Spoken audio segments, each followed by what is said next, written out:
একটা গভীর দুঃখের খবর আপনাদের সঙ্গে একটু ভাগ করে নিতে চাইছি। আবহাওয়া দপ্তরের মতে আগামী বৃহস্পতিবার অবধি গাঙ্গেয় পশ্চিমবঙ্গে তীব্র তাপপ্রবাহ চলবে এবং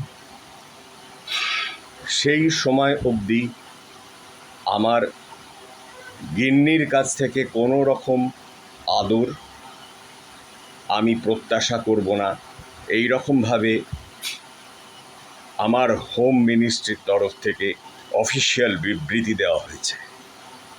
আপনারা বলুন কি করব এখন আমি?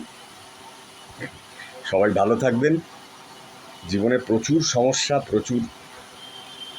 যেমন আবহাওয়ার সমস্যা তেমনি অর্থনৈতিক সমস্যা, সব দিকে তার মাঝখানে একটু মজা করলাম আপনাদের সঙ্গে, মনটা একটু হালকা করার জন্যে। সবাই ভালো থাকবেন।